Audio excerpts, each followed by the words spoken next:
विद्यार्थी मित्रांनो नमस्कार. मी प्राध्यापक डॉक्टर संदीप भामरे, इतिहास विभाग, K R T arts, B H commerce and A M science college अर्थातच के-टी-एच-एम महाविद्यालय नाशिक, पुणे विद्यापीठाने या नूतन शैक्षणिक वर्षामध्ये तृतीय वर्ष कला शाखेअंतर्गत इतिहास विषयासाठी जो स्किल कोर्स आहे, सब्जेक्ट इलेक्टिव्ह कोर्स, त्या अंतर्गत आपण याआधी या विषयाची रूपरेषा, त्या संदर्भातील एकूणच जो काही सिलेबस आहे त्याची ओळख करून घेतलेली आहे आणि त्या सिलेबस अंतर्गत या अभ्यासक्रमाअंतर्गत हिस्टॉरिकल रिसर्च, ऐतिहासिक संशोधन म्हणजे काय हे आपण जाणून घेतलेलं आहे. आणि या ऐतिहासिक संशोधनाकडे वळण्यापूर्वी मुळातच इतिहासाची जी तात्विक बैठक आहे ते समजून घेणं हे क्रमप्राप्त आहे. इति अधिक हास म्हणजे इति म्हणजे वृत्तांत, हास म्हणजे असे घडले, की एखादी घटना अशी घडली. हा झाला याचा विग्रहात्मक अर्थबोध. त्याच्यानंतर आपण काही तज्ज्ञांचा विचार प्रवाह जर विचारात घेतला तर त्यामध्ये उदाहरणार्थ इयशकार असतील. इतिहास म्हणजे वर्तमान काळ आणि भूतकाळ यांच्यातील कधीही न संपणारा संवाद, म्हणजे अखंड संवाद आहे, की मुळातच या विषयाचा जो सहसंबंध आहे तो सहसंबंध हा तीनही काळांशी निगडीत येतो. म्हणजे भूतकाळ, वर्तमान काळ आणि भविष्यकाळ. आता या तीनही काळातील सहसंबंध जर विचारात घेतला आपण, याचा उलगडा जर बघितला तर त्याच्यामध्ये एखादी घटना जरी भूतकाळात घडलेली असली तरी त्या घटनेचा अन्वयार्थ, त्या घटनेच्या आधारावर तिचा जो सहसंबंध आहे हा वर्तमान काळाशी कसा त्याचा सहसंबंध येतो आणि किंबहुना भविष्यासाठी देखील त्याच्या तात्विक अनुषंगाने त्याचा जो अर्थबोध आहे तो अर्थबोध भविष्यासाठी देखील कसा उपयुक्त ठरतो, ही गोष्ट या ठिकाणी महत्त्वपूर्ण ठरते. आणि म्हणूनच पुढचा विचार प्रवाह जर आपण विचारात घेतला, की इतिहास म्हणजे मानवाला शहाणी बनवणारी विद्याशाखा. शहाणपण म्हणजे सुज्ञपण, की या अंतर्गत जसं मगाशी बघितलेल्या विचार प्रवाह अंतर्गत आपण बघितला, की वर्तमान काळ आणि भूतकाळ यांच्यातील अखंड संवाद आहे, की जो संवाद किंबहुना भविष्यालाही मार्गदर्शक ठरतो. म्हणून इतिहास मानवाला शहाणी बनवणारी विद्याशाखा आहे, की ज्या विद्याशाखेच्या अभ्यासातून, ज्या विद्याशाखेच्या समजण्यातून आणि ज्या विद्याशाखेच्या ज्ञात होण्यातून हा सहसंबंध येतो. त्याच्यानंतर इतिहास म्हणजे मानव समाजात राहणाऱ्या मानवाची हकीकत. इतिहासामध्ये घटनेचा अभ्यास केला जातो. घटना ही व्यक्तीशी निगडीत असते. घटना ही व्यक्ती समूहाशी म्हणजे समाजाशी निगडीत असते आणि म्हणून या अंतर्गत जर आपण विचार केला, की मानवाच्या संदर्भातील हकीकत, समाजात राहणाऱ्या मानवाची हकीकत. आता याच्यामध्ये म्हणून या संदर्भात जर हा विचार केला आपण, की हा एक मानवी प्रगतीचा आलेख आहे आणि या मानवी प्रगतीचा आलेखाचा देखील विचार या शाखेमध्ये होतो. आणि म्हणून इतिहासाच्या अभ्यासातून ही अशी ज्ञानशाखा आहे, की ज्या ज्ञानशाखेचा विस्तार आधुनिक काळात विस्तारित स्वरूपाचा झालेला आहे. किंबहुना आणि म्हणूनच अलीकडच्या काळात हिस्टॉरिकल रिसर्च जे काही आहे, ऐतिहासिक संशोधन जे काही आहे, या संशोधनामध्ये हा जो नवा नजरिया आहे, हा जो नवा दृष्टिकोन आहे, हा दृष्टिकोन महत्त्वाचा ठरतो, की इतिहास ही ज्ञानशाखा आधुनिक काळात जिचं स्वरूप विस्तारित बनलेले आहे. आणि म्हणून या विचाराने, की जो मानवी प्रगतीचा आलेख आहे, तो आलेख डोळ्यासमोर ठेवून जर आपण बघितलं, तर त्यासाठी आपल्याला हिस्टॉरिकल रिसर्च, ऐतिहासिक संशोधन जे आहे ते महत्त्वपूर्ण ठरतं. तर वळूया आपण ऐतिहासिक संशोधनाच्या अर्थबोधाकडे, की ऐतिहासिक संशोधन म्हणजे इतिहास लेखन प्रक्रिया म्हणजेच ऐतिहासिक संशोधन होय. आता या ठिकाणी हिस्टॉरिकल रिसर्च जे काही आहे ते त्याचं वेगळेपण जे आहे ते या ठिकाणी समजून घेणं महत्त्वाचं ठरते. इतिहास लेखन प्रक्रिया म्हणजे इतिहास लेखन प्रक्रिया ही एक शास्त्रीय पद्धत म्हणजे हा एक शास्त्रीय दृष्टिकोन आहे. म्हणजे ज्याप्रमाणे की न्यायाधीश न्यायदान करतो. न्यायदान करताना पुराव्याचा आधार करतो. पुराव्याशिवाय न्यायाधीशाला न्यायदान करणं हे अवघड किंबहुना अशक्यप्राय गोष्ट ठरते. तसं इतिहास लेखन प्रक्रियेमध्ये इतिहास लिहिताना, तो मांडताना साधनांची गरज असते. म्हणून इतिहास लेखन प्रक्रिया म्हणजे ऐतिहासिक संशोधन. आता या मुळात लेखन प्रक्रिया जी काही आहे, तो देखील एक महत्त्वाचा पार्ट या ठिकाणी दिसून येतो, की त्याच्यामध्ये पुन्हा साधनांचा अन्वयार्थ, साधनांची चिकित्सा, ज्यामध्ये साधन चिकित्सेमध्ये पुन्हा अंतरंग परीक्षण, बहिरंग परीक्षण म्हणजे क्रिटिझम, ज्यामध्ये इंटरनल अँड एक्सटर्नल क्रिटिझम हा देखील एक महत्त्वाचा पार्ट ठरतो. इंटरप्रिटेशन, अन्वयार्थ हा देखील एक महत्त्वाचा पार्ट ठरतो. या मिळून या सगळ्यांच्या एकत्रीकरणातून इतिहास लेखन प्रक्रिया म्हणजे याचा समावेश या लेखन प्रक्रियेमध्ये होतो. म्हणून ऐतिहासिक संशोधन याचा अर्थ इतिहास लेखनाची ही एक प्रक्रिया होय. आता याच्यामध्ये संशोधनाकडे वळूया. आपण नवीन ज्ञान मिळवण्याचा पद्धतशीर प्रयत्न म्हणजे संशोधन. आता या ठिकाणी संशोधनातून नव्या ज्ञानाची निर्मिती होते. म्हणजे नवे ज्ञान मिळवण्याचा हा एक पद्धतशीर प्रयत्न मानला जातो आणि म्हणून हा पद्धतशीर प्रयत्न म्हणजे संशोधन होय.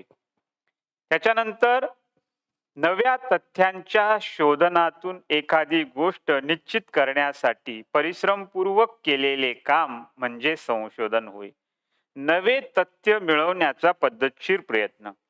आता याच्यामध्ये की हिस्टॉरिकल रिसर्च मधला हा एक महत्वाचा पार्ट आहे. नव्या तथ्यांची निर्मिती, नवे तथ्य, नवे ज्ञान, नवी माहिती, नवा नियम, नवे तत्व, नवे सामान्यीकरण मिळवण्याचा हा एक पद्धतशीर प्रयत्न जो काही आहे, तो प्रयत्न म्हणून ओळखला जातो. त्यानंतर वळूया आपण संशोधन विषयाची निवड प्रक्रिया.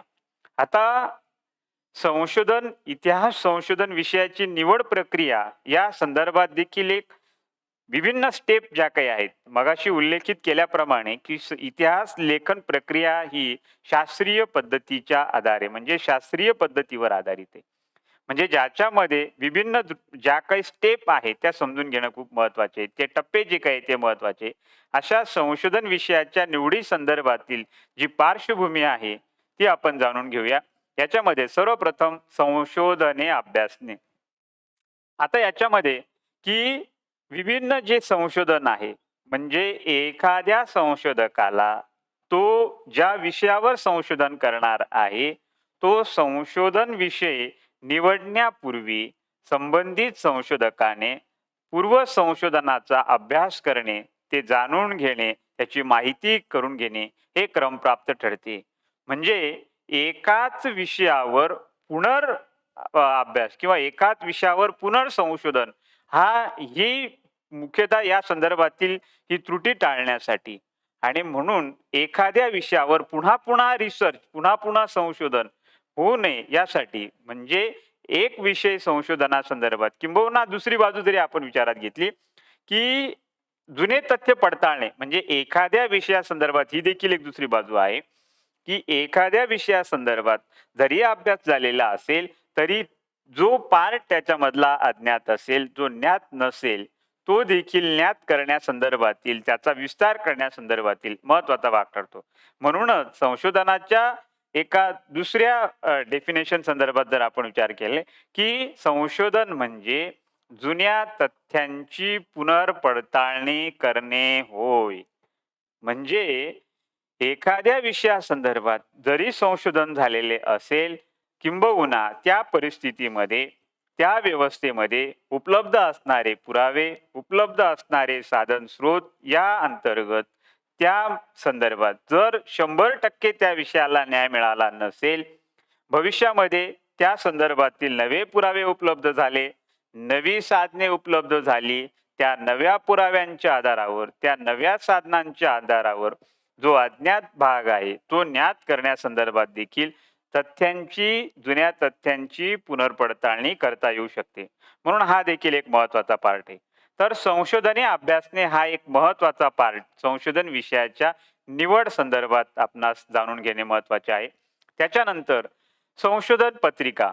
आता ह्याविषयी जसं मगाशी आपण विचार केला, की संशोधने अभ्यासणे. आता संशोधने अभ्यासण्यासाठी उपलब्ध असणारा स्रोत म्हणजे संशोधन पत्रिका. उदाहरणार्थ याच्या संदर्भात जर आपण विचार केला, की इंडियन हिस्ट्री जर्नल असेल, डेक्कन कॉलेज रिसर्च बुलेटिन असेल, या विभिन्न स्रोताद्वारे आपल्याला की त्या म्हणजे संबंधित विषयामध्ये झालेली पूर्व संशोधने याचा अभ्यास आपल्याला या स्रोताद्वारे आपल्याला करता येतो. म्हणून संशोधन पत्रिकांचा अभ्यास या ठिकाणी क्रमप्राप्त ठरतो.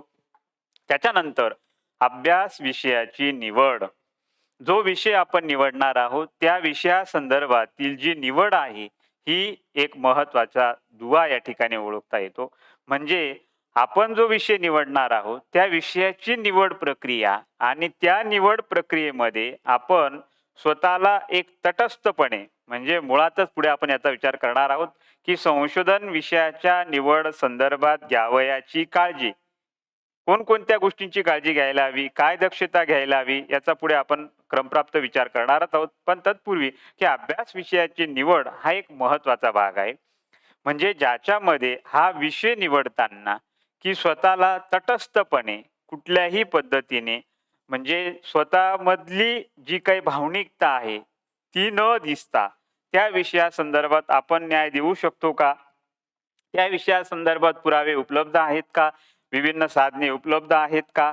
तो जो विषय निवडणार आहोत त्या विषयासंदर्भात पूर्व संशोधन झालेले आहे का? या सगळ्या गोष्टींचा उहापोह या ठिकाणी महत्त्वाचा ठरतो. म्हणून अभ्यास विषयाची निवड हा एक महत्त्वाचा पार्ट या ठिकाणी ठरतो. तर विषय निवड प्रक्रिया म्हणजे संशोधनासाठी जो विषय आपण निवडणार आहोत त्या विषयाच्या निवड संदर्भातील जी प्रक्रिया आहे ती क्रमशः जाणून घेणे या ठिकाणी क्रमप्राप्त ठरते. म्हणजे विषय निवडणे हा एक महत्त्वाचा पार्ट आहे. म्हणजे एखाद्या विषयाची संशोधनासाठी निवड करणे हा संशोधनामधला एक पायाभूत किंबहुना आधारभूत स्वरूपाचा भाग ठरतो. कारण जेव्हा आपण विषय निवडतो, तो विषय निवडताना या सगळ्या गोष्टींची चाचपणी करून तो विषय आपण निवडलेला असतो आणि म्हणून विषयाची निवड प्रक्रिया ही या ठिकाणी कोणकोणत्या पायऱ्यांअंतर्गत, कोणकोणत्या स्टेप अंतर्गत कसा विचार करायला हवा, कोणत्या गोष्टींची काळजी घ्यायला हवी, काय दक्षता घ्यायला हवी, हे जाणून घेणे या ठिकाणी क्रमप्राप्त ठरते. म्हणून संशोधन विषयाच्या निवड संदर्भातील विषयाची निवड प्रक्रिये जी काही आहे त्या प्रक्रियेमध्ये कोणती दक्षता घ्यायला हवी, काय काळजी घ्यायला हवी याचा विचार आपण क्रमशः करूया. तर विषयाची निवड. आता यामध्ये सर्वप्रथम त्या विषयास योग्य न्याय आपण देऊ शकतो का? हा प्रश्न संबंधित संशोधकाने स्वतःला विचारायलाच हवा, की विषयास योग्य न्याय म्हणजे जो विषय आपण निवडणार आहोत त्या विषयाला आपण 100% न्याय देऊ शकतो का? आता हा 100% न्याय देऊ शकतो याचा अर्थ जसं मगाशी उल्लेखित केल्याप्रमाणे न्यायाधीश जेव्हा न्यायदान करतो, तो न्यायदान करताना पुराव्यांचा आधार घेतो, पुराव्यांचा विचार करतो, पुराव्यांची चिकित्सा करतो आणि पुराव्यांच्या आधारावर तो न्यायदान करतो. सेम सिच्युएशन संशोधकाने विषय निवडताना संबंधित विषयासाठी न्याय देऊ शकतो का याचीच दुसरी बाजू म्हणजे संबंधित विषयासंदर्भात उपलब्ध असणारे पुरावे, उपलब्ध असणारे साधन स्रोत, त्या संदर्भातील आपला आवाका, त्या संदर्भातील आपली झेप, त्या संदर्भातील आपला असणारी जी कुवत आहे त्याविषयी निवड करणे खूप त्या संदर्भातील जाणीव करून घेणे महत्त्वाचे आहे.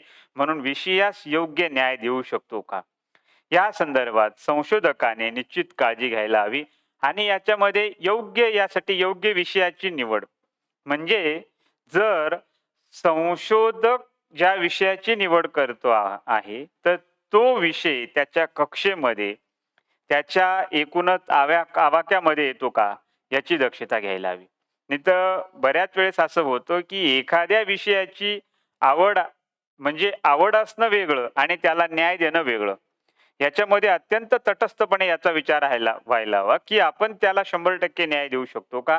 आणि हा न्याय देऊ शकतो म्हणजे त्याच्यासाठी उपलब्ध असणारी पुरावे जी काही आहे ती आपण मिळवू शकतो का? साधन स्रोत मिळू शकतो का? त्या संदर्भात पुन्हा त्याच्या संदर्भात उपलब्ध असणारी प्राथमिक साधनं किती आहेत? ते आपल्या आवाक्यात आहेत का? ते आपल्याला मिळवता येतील का? ते मिळवण्यासाठी आपण त्याचे स्रोत जे काही आहेत त्यांची उपलब्धता करू शकतो का?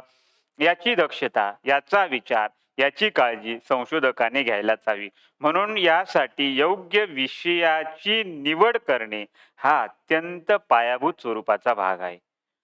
त्याच्यानंतर संशोधनाचा कालखंड. आता बऱ्याच याला आपण एरिया असं देखील म्हणतो, रिसर्च एरिया. जो विषय आपण निवडलेला आहे, त्या विषयाला एकूण पिरियड, त्याचा कालावधी, त्याची एकूण जी असणारी जो स्पेस आहे, तो निश्चित करणं खूप महत्त्वाचं आहे. म्हणजे उदाहरणार्थ इंडियन नॅशनल मूव्हमेंट, भारतीय स्वातंत्र्य चळवळ, या स्वातंत्र्य चळवळी संदर्भात जेव्हा संशोधक विचार करतो, त्याच्यात विभिन्न टप्प्यांमध्ये कोणत्या टप्प्याचा विचार आपण करतो आहोत. म्हणजे उदाहरणार्थ 1885 ते 1905 पर्यंत विचार करतो आहो का? 1905 पासून तर 1920 पर्यंत घेतो आहोत. 1920 पासून तर 1947 पर्यंत, किंबहुना अशा कक्षांमध्ये त्याचा विचार होणं अत्यंत गरजेचं आहे. म्हणून संशोधनाचा जो कालखंड आहे, त्या कालखंडाची बांधिलकी, त्या कालखंडाचा एकूण स्पेस हा या ठिकाणी निश्चित ठरतो. म्हणजे कालखंड निश्चित केल्यानंतर आपण ज्या ठिकाणी सुरुवात करणार आहोत, ती सुरुवात म्हणजे जसं आपण प्रवासाला निघतो, त्या प्रवासाला जेव्हा आपण निघतो त्या ठिकाणी आपण आपली मंजिल डिसाईड करतो. म्हणजे आपल्याला पोहोचणं कुठं आहे. त्या ठिकाणी ज्यावेळेस आपली मंजिल डिसाईड होते, तेव्हा प्रवासाला सुरुवात होते. म्हणून त्याला प्रवास असे म्हणतात.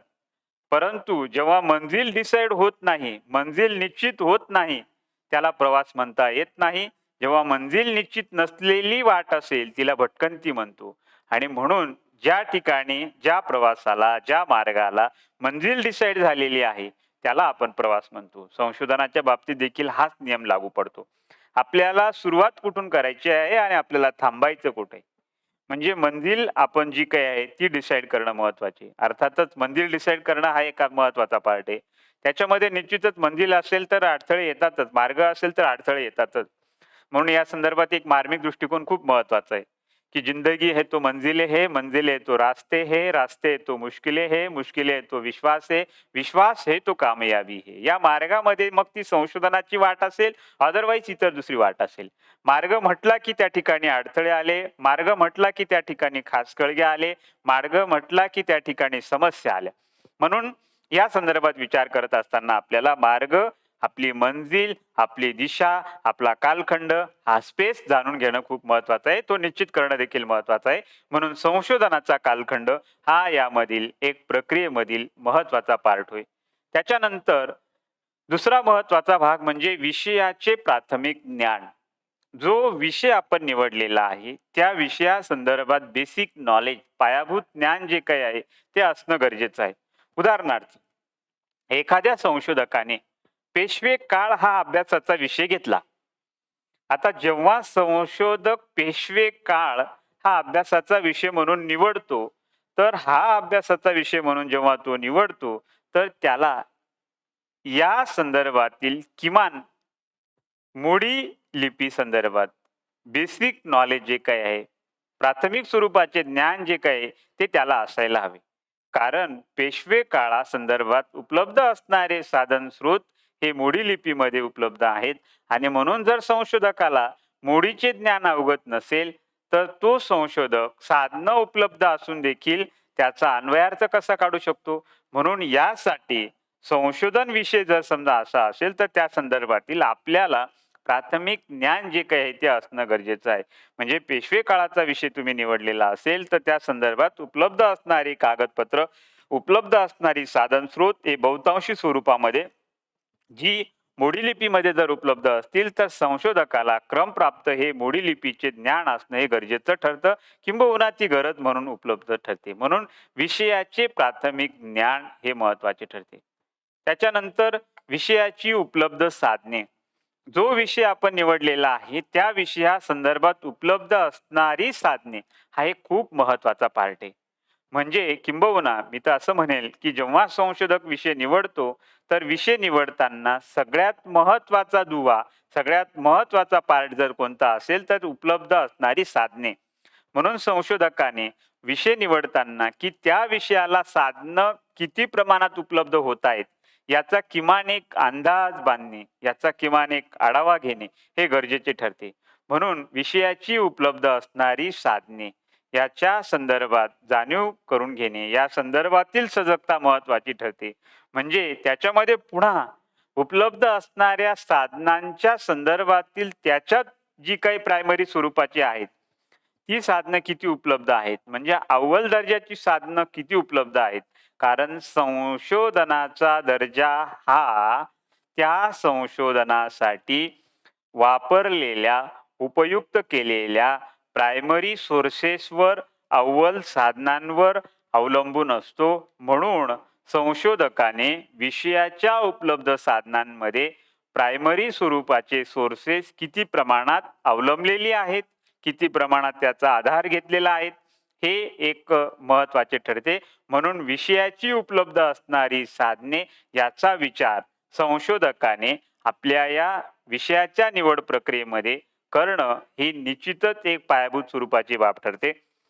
त्याच्यानंतर विषयाच्या भाषेचे ज्ञान.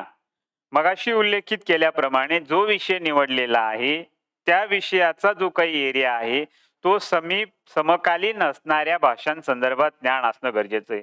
जसं मगाशी सांगितले, की पेशवे काळ हा अभ्यासाचा विषय निवडला, संशोधनाचा विषय निवडला, तर या काळामध्ये जी काही मोडी लिपी आहे, त्या मोडी लिपीमध्ये असणारा व्यवहार, त्या मोडी लिपीमध्ये उपलब्ध असणारी साधन स्रोत, आणि म्हणून संशोधकाला क्रमप्राप्त हे ठरते, की त्याला मोडी लिपीचे ज्ञान असणे गरजेचे आहे. किंबहुना दुसरा विषय जरी असला, म्हणजे दुसऱ्या विषयाच्या संदर्भात, की त्या विषयासंदर्भातील त्या काळातील समकालीन भाषेचे ज्ञान क्रमप्राप्त ठरते.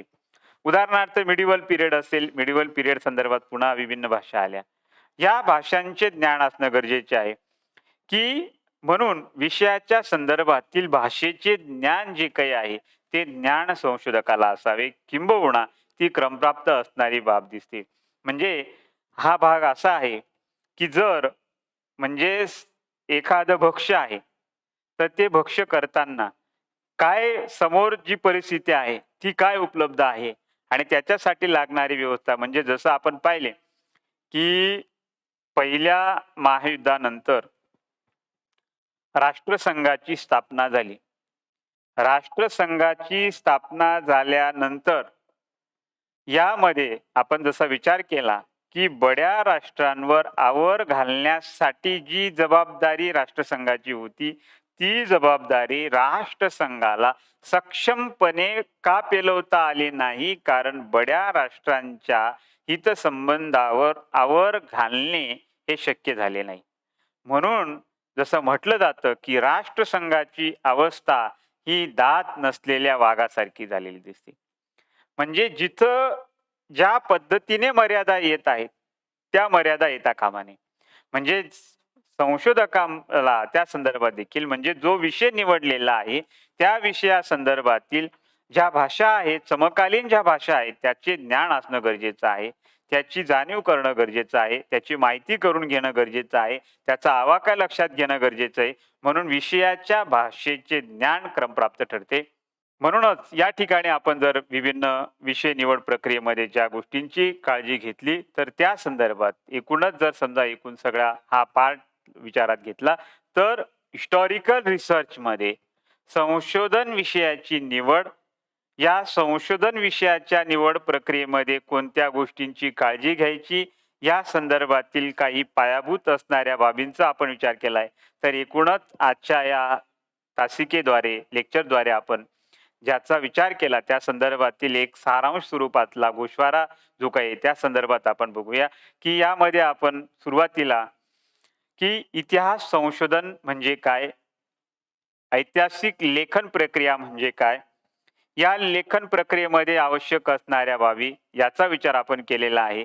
आणि म्हणूनच त्याचबरोबर विषय निवड कसा करावा, विषय निवड करताना कोणत्या गोष्टींची काळजी घ्यावी, त्या विषयासंदर्भात उपलब्ध असणारे साधनं किती प्रमाणात आहे, त्या विषयाचे प्राथमिक ज्ञान आहे का, या संदर्भातील मूलभूत बाबींचा विचार केला. दुसऱ्या बाजूला संशोधकाने समकालीन असणाऱ्या भाषांचे ज्ञान जाणून घेणे, अशा सगळ्या गोष्टींसंदर्भात, म्हणजे विषय निवड प्रक्रिया हा स्वतंत्र जो काही पार्ट आहे त्याचा आपण विचार केलेला आहे. तर एकूणच हिस्टॉरिकल रिसर्च म्हणजे ऐतिहासिक संशोधन आणि ऐतिहासिक संशोधनामध्ये विषय निवडताना घ्यावयाची काळजी या संदर्भातील हे जे सूक्ष्म बारकावे आहे, या बारकाव्यांचा जर विचार केला आणि त्याची जर दक्षता घेतली, त्या जाणीवा ठेवून, त्या संदर्भातील सजगता ठेवून आपण जर या संशोधनाच्या वाटेवर गेलो, तर निश्चितच ही संशोधनाची वाट ही निश्चित आपल्याला आनंददायी ठरते. त्याचबरोबर ज्ञान कक्षेमध्ये विस्तारीकरण करण्यासाठी उपयुक्त ठरते. किंबहुना आपल्याला त्याविषयी एक ऊर्जा प्राप्त होते आणि म्हणूनच या संदर्भातील या सगळे जे काही बारकावे आहेत, त्या बारकाव्यांचा विचार करून या संदर्भातील ज्या काही विभिन्न उपयुक्तता आहे त्याचा विचार करून आपण जर संशोधनाची ही वाट निवडली आणि त्या संदर्भातील दक्षता जर आपण घेतली, तर निश्चितच आपला मार्ग हा सुकर होतो. म्हणजेच संशोधनाच्या आपल्याला मंजिलेपर्यंत, अंतिम मंजिलेपर्यंत पोहोचता येणं हे किंबहुना सहजरित्या साध्य होतं आणि म्हणून जर यामध्ये या सगळ्या गोष्टींची काळजी घेतली, तर संशोधन हा निश्चितच या ठिकाणी विकासाच्या दृष्टिकोनातून जसं आपण बघितले, की आधुनिक काळामध्ये इतिहास ही एक ज्ञान शाखा बनलेली आहे, हिचा विस्तार वाढलेला आहे आणि या विस्ताराचाच एक पार्ट, या विस्ताराचाच एक भाग म्हणजे हिस्टॉरिकल रिसर्च. आधुनिक काळामध्ये अनेक नवनवीन विषयामध्ये या संदर्भात भर पडत आहे. यामध्ये निश्चितच एक पायाभूत स्वरूपाची अशी इन्फॉर्मेशन उपलब्ध होत आहे आणि म्हणून हिस्टॉरिकल रिसर्च आणि संशोधन विषयाची निवड प्रक्रिया ही या ठिकाणी आज आपण विचारात घेतलेली आहे. त्याच्यानंतर पुढील तासिकेद्वारे आपण नवा विषय आणि या संदर्भातील नवा विषय म्हणजेच संशोधनासाठी उपलब्ध असणारी साधने आणि त्या साधनांचे प्रमुख प्रकार कोणते याच्याविषयी आपण जाणून घेणार आहोत. तत्पूर्वी या ठिकाणी आपण थांबूया. धन्यवाद.